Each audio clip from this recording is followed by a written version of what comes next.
네, 살아가는 우리 강남중앙교회 교우 여러분, 오늘 한날도 은혜 가운데 승리하신 줄 믿습니다. 또 우리 같이 애청하시면서 함께 묵상하는 여러분 모두도 축복합니다. 오늘은 우리 5월 23일 화요일 저녁이네요. 이런 화요일마다 우리 양육자반이 늘 우리 지금 훈련받고 있는 것 여러분 아시죠? 7월 초까지의 모든 훈련의 여정을 위해서 여러분 또 기도해 주시기를 부탁을 드리겠습니다. 그리고 꼭 여러분 오늘 말씀을 듣는 분 중에서도 동반자 과정으로 또 이미 들어와 계시고 또 기도하면서 기다리고 계신 분도 있을 줄 압니다. 교회를 이루는 세 가지의 구조 가운데 양육은 너무도 소중한 시간입니다. 개인적으로 1:1 말씀 묵상과 그리고 또 하나의 1:1 양육, 그리고 목장 공동체, 이 세 가지를 여러분 꼭 잊지 마시고 기도 가운데도 교회를 위해서 기도하시면 좋을 것 같습니다. 자, 오늘은요, 내 논리입니까? 성령의 감동입니까? 라는 제목인데요, 9월 14일 책을 가지신 분은 그 내용입니다. 자, 오늘은 우리가 하나님의 감동을 받는다는 것이 어떤 모습인지를 같이 말씀을 나눠보겠습니다. 고린도후서 11장 3절인데요, 그리스도를 향하는 진실함. 자, 좀 제가 먼저 센텐스를 읽고 시작해 보겠습니다. 진실함은 사물을 분명하게 보는 비결입니다. 성도는 한동안 어떤 상황을 전부 이해할 수 없어도 곧 아무 어려움 없이 분명히 보게 됩니다. 당신은 영적 혼돈을 논리적으로 명료하게 설명할 수 없을 것입니다. 그러나 영적 혼돈 가운데 주님의 말씀을 더욱 분명하게 순종할 수 있습니다. 지적 문제라면 논리적으로 생각해낼 수 있을 것입니다. 그러나 영적인 문제는 아무리 생각을 한다고 해도 더 혼란에 빠질 것입니다. 뿐입니다. 자, 여러분, 이 내용을 말씀하는 이 오스왈드 챔버스 목사님은 오늘 이 교재는 이매지네이션과 인스피레이션이라고 하는 두 단어를 설명합니다. 이제 우리가 그동안 이매지네이션, 이 거룩한 상상력, 이매지네이션 이라는 단어를 썼죠. 근데 이 이매지네이션이라고 하는 이 단어가 그 홀리 이매지네이션, 거룩한 이매지네이션이 되면은 좋은데, 이것이 홀리 이매지네이션, 하나님이 원하시는 상상이 되면은 이게 어디로 가냐면 인스피레이션입니다. P-I-R-A-T-I-O-N. 인스피레이션이 뭐냐면 성령의 감동이에요. 그러니까 지금 챔버스 목사님은 개인이 가지고 있는 논리적인 생각을 just imagination이라고 쓰면서 거기서 머물게 되면은 영적인 혼란은 해결할 수 없다라는 것입니다. 하나님 말씀이 성령의 감동으로 된 것이기 때문에 우리 안에 인스피레이션, 그것이 그리스도를 향한 진실함이라고 하는 것이죠. 우리가 어떤 문제를 떠오르거나 해결할 때 just imagination, 내 상상력으로 하는 것이 아니라 그것이 거룩한 inspiration, 성령의 감동으로 될 때만이 그 문제가 해결될 수 있는데, 자, 문제는 뭐냐 하면 우리가 가지고 있는 이 부분이 마치 지금은 거울을 보는 것 같이 희미하나. 고린도후서의 말씀이죠. 너희가 그때는 얼굴과 얼굴을 마주하여 볼 것이다. 옛날에 거울은 흐릿했단 말이에요.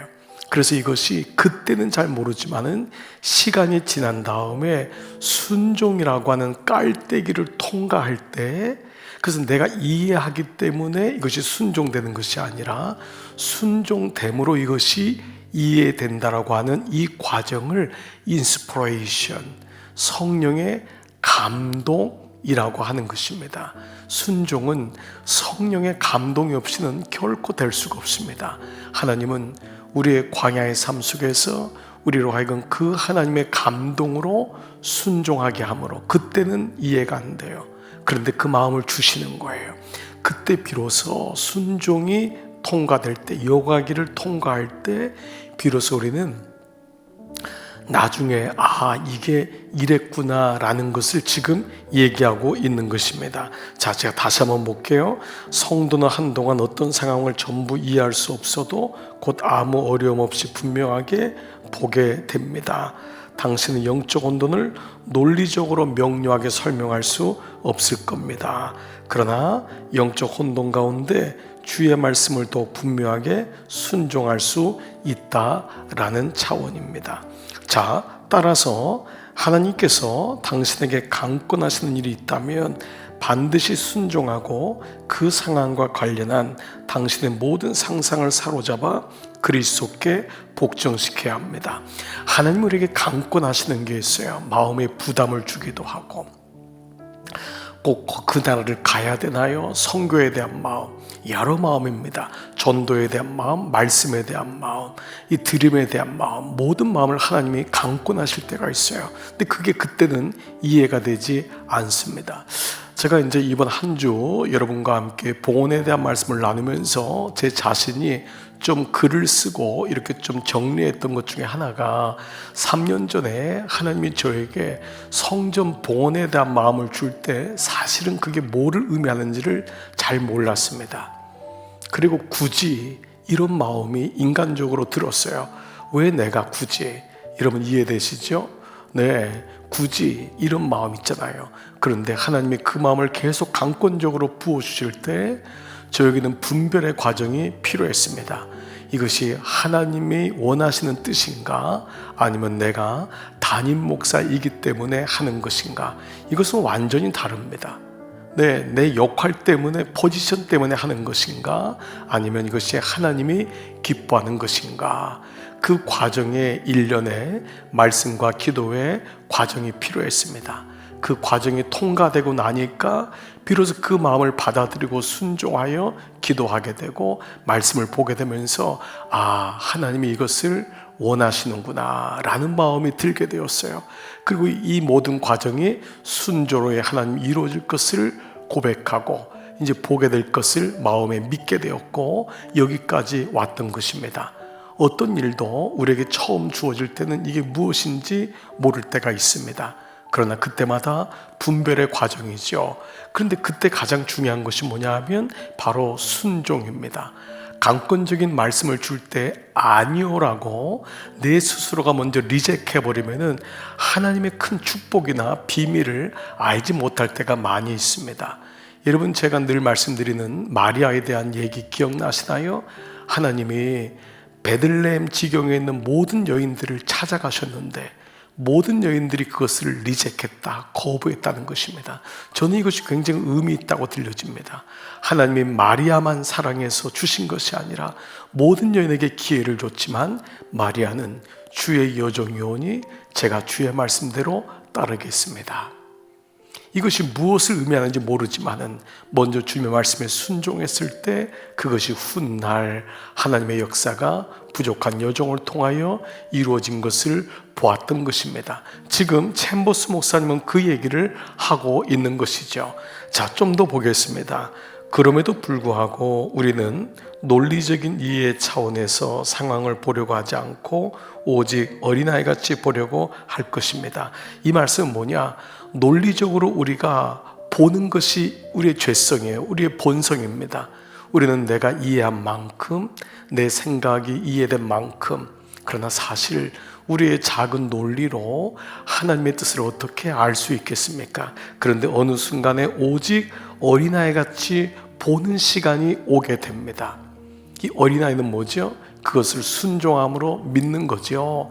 이것이 바로 마태복음 11장 25절 말씀인데, 자, 마태복음 11장 25절, 그때 예수께서 대답하여 이르시되 천지의 주제이신 아버지여, 이것을 지혜롭고 슬기 있는 자들에게는 숨기시고 어린아이들에게는 나타내심을 감사하나이다. 어린아이에게, 어른들에게 나타나지 않았어요. 어린아이들에게 있는 게 뭐죠? 단순성, 순종입니다. 복잡하게 생각하면은, 자기의 이치를 다 따르면, 이번 주일 말씀처럼 우리는 르우벤 지파와 갓 지파처럼 자기의 속셈을 다 가지고 있다 보니까 우리는 요단강 건너편을 건널 수 없습니다 라고 하는 불순종까지 오게 되는 것입니다. 모세는 어떻게든지 그 두 지파를 데리고 가겠다고 하는 하나님의 마음을 가지고 그들을 인도했지만 결국 그들은 자기의 꾀에 자기가 빠지게 됩니다. 결국 우상들에게 제일 먼저 자녀들이 잡히게 되고 포로가 되는 첫 번째 땅이 됩니다. 마찬가지죠. 그래서 어린아이에게 나타내심을 감사하나이다. 오늘 이 고백이 바로 그 단순성과 진실성 그리고 그 말씀의 순종함을 의미하고 있습니다.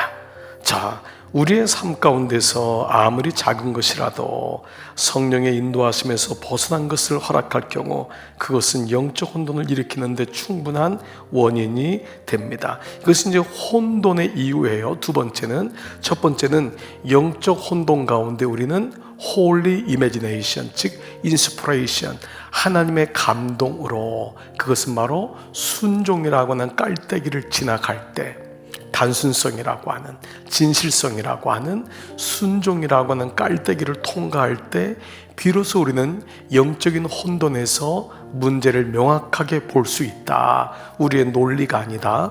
두 번째는 혼돈의 이유가 뭐냐? 성령의 인도하심은 우리의 생각과는 많이 다릅니다.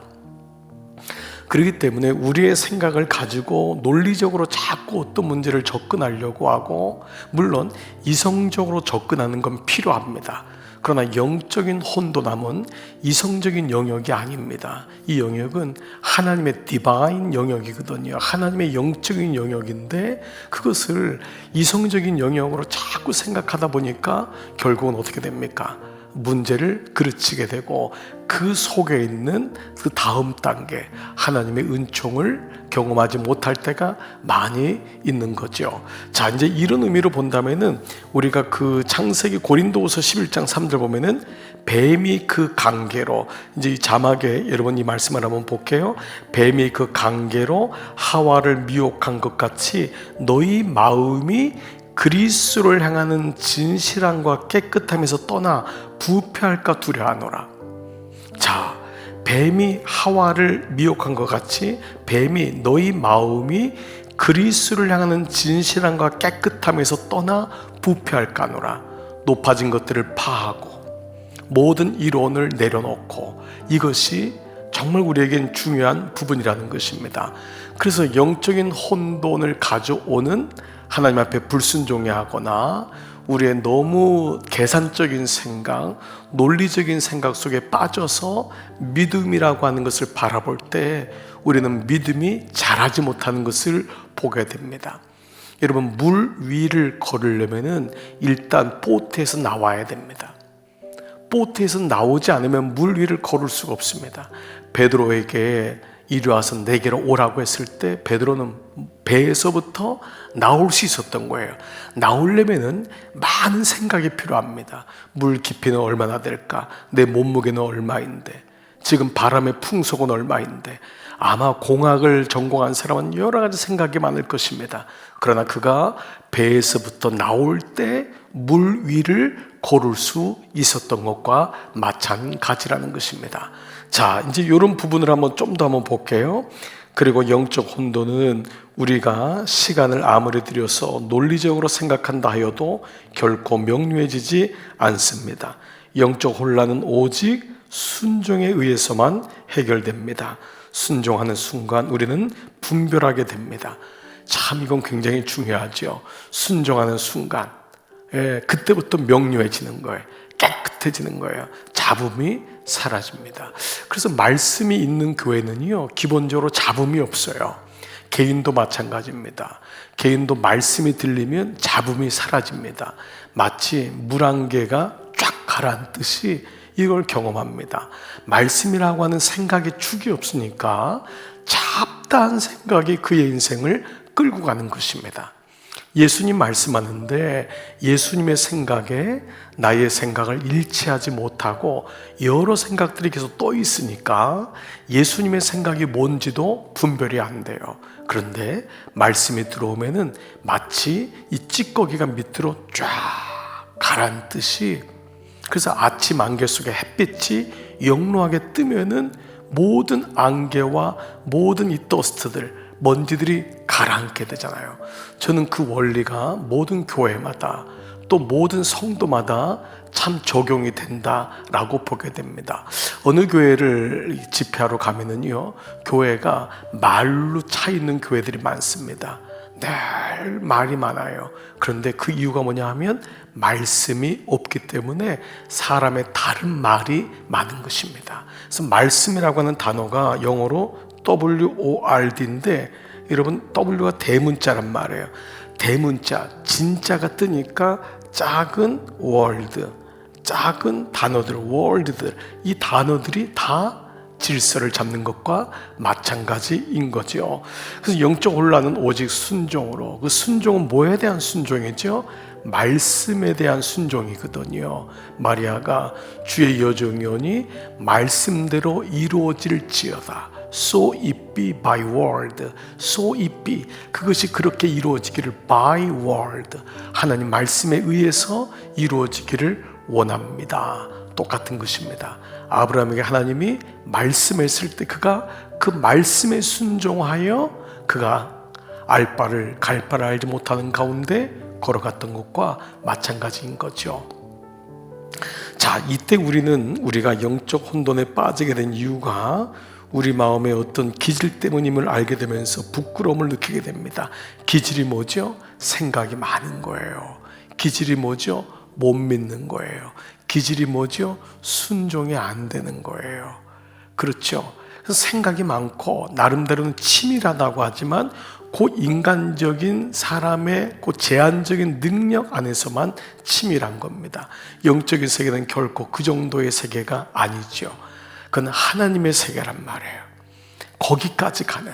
그러니까 구원이라는 것은 여러분 이 땅에서가 아니잖아요. 하나님 나라까지 가는데, 만약에 우리 마음속에 여러 생각이 많아서 그 하나님을 믿지 못한다면, 나는 믿으면서 세상의 이론은 믿으면서 하나님을 믿지 못한다면 그냥 이 땅에서만 머물게 되는 거죠. 그래서 그 동으로 만든 나무에 매달은 그 물린 뱀을 바라볼 때, 그때 구원이 임하는 이치와 마찬가지입니다. 우리의 똑똑함, 우리의 치열함, 우리의 이 인텔리전트, 우리의 지식, 지혜는 여기까지입니다. 여기까지. 요 안에서 누가 조금 똑똑하고 누가 조금 덜 똑똑하고 누가 조금 좋은 대학 가고 누가 조금 돈을 많이 벌고 이 정도밖에 안 됩니다. 그러나 이것은 70년, 80년이면 다 끝나는 거예요. 그러나 그 단순한 믿음, 하나님 나라에 대한 신뢰, 그 어린아이 같은 믿음은 영원한 나라까지 가는 것을 결정하기 때문에 바로 그 얘기를 하고 있는 것입니다. 여러분의 믿음이 그러한 믿음이 되기를 축복합니다. 네, 그래서 우리가 성령님께 복종하며 타고난 판단력을 완전히 드릴 때 우리는 그것을 통해 하나님의 뜻을 분별하며 단순한 삶을 살 수 있습니다. 그렇게 되면 당신의 삶은 항상 진실한 가운데 머물게 될 것입니다. 성령님께 복종하며, 여기 타고난이라는 것은 하나님이 우리에게 주셨다고 하는 거예요. 하나님이 주신 그 판단력, 이 나의 판단력, 내가 가지고 있는 그 지혜를 온전히 드릴 때, 내가 가지고 있는 그 위에 있는 말씀이 바로 기질입니다. 이 기질, 우리의 마음에 가지고 있는 그 네이처, 내가 가지고 있는 내 속에 있는 판단력조차 하나님께 온전히 드릴 때 우리는 비로소 하나님의 뜻을 분별하며 단순한 삶을 살게 됩니다. 김남준 목사님이 쓰신 그 순종이라고 하는 책을 보면은 하나님 말씀에 가장 단순하게 살았던 사람 중에 하나를 노아, 여러분 아시죠? 노아라는 사람을 예로 들면서 이런 말씀을 했어요. 노아는 하나님 말씀에 물음표를 달지 않았습니다. 하나님의 말씀 자체가 삶의 기준이 되었기 때문입니다. 하나님 말씀이 사고와 행동의 첫 출발점이 되었습니다. 우리는 들려주시는 말씀을 주의 깊게 받아들이며 힘써 준행하는데 모든 에너지를 쏟아내면 되는 것입니다. 하나님이 명하신 일을 할 때 중요한 것은 이 일을 하는 내가 아니기 때문입니다. 중요한 것은 하나님의 생각입니다. 네, 여러분, 일을 하는 내가 아니라 하나님의 생각대로 하냐가 중요하잖아요. 그러니까 노아는 이런 면에서 본다면 늘 주의 말씀을 주의 깊게 받아들여서 분별했다라는 것입니다. 이번 주일날 말씀에도 르우벤과 갓지파가 보았다 라고 하는, 본다라고 하는 일반적인 단어는 라아라는 단어를 씁니다. 라아는 그냥 보지만은 이삭이 묵상하면서 들을 바라본 즉 그때 보았던, 묵상을 통과한, 자세히 살펴보고 관찰하는 것은 샤아라고 했습니다. 여러분은 라 쪽에 있습니까? 샤 쪽에 있습니까?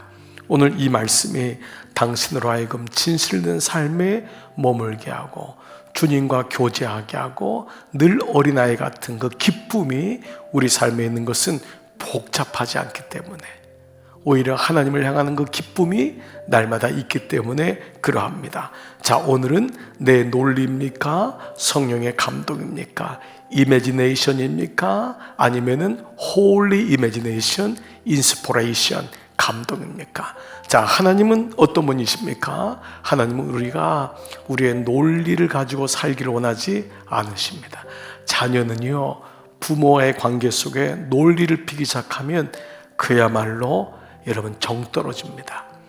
자녀가요, 하나 가지고만 논리를 따지면 부모의 사랑은 논리가 아니거든요. 근데 아이가 컸다고 계속 논리를 가지고 얘기한다면 부모와 자녀는 순종이거든요. 네, 알겠어요 아빠, 네, 알겠어요 엄마. 그 말 한마디에 부모는 모든 것이 자녀와의 관계 해결되는 것입니다. 하나님과의 관계도 마찬가지입니다. 내가 조금 안다고 논리를 쓰고 그러다 보니까 그 하나님이 예비하신 축복을 우리는 경험하지 못합니다. 하나님의 강권적인 음성이 있습니까? 여러분의 그런 감동이 있습니까? 여러분은 논리로 멈추지 마십시오. 한 단계 한 걸음 더 나가 보십시오. 예기치 못한 놀라운 축복을 여러분 경험하게 되실 것입니다. 왜냐하면 여러분은 하나님의 사람이기 때문입니다. 자, 나에게 적용할 것은 무엇입니까? 나는 하나님의 강권적인 음성을 들을 때 잘 분별하고 있습니까? 하나님의 감동으로 행하고 있습니까? 아니면 나의 논리 속에 잠재우고 있습니까? 제자는 논리로 사는 사람이 아니라 말씀으로 살아가는 사람입니다. 여러분 모두가 제자가 되십시오. 양육자가 되십시오. 귀한 그리스도인 되시기를 축복합니다. 오늘 한 날도 기도하면서 하루를 마무리하겠습니다. 수고하셨습니다. 기도하겠습니다.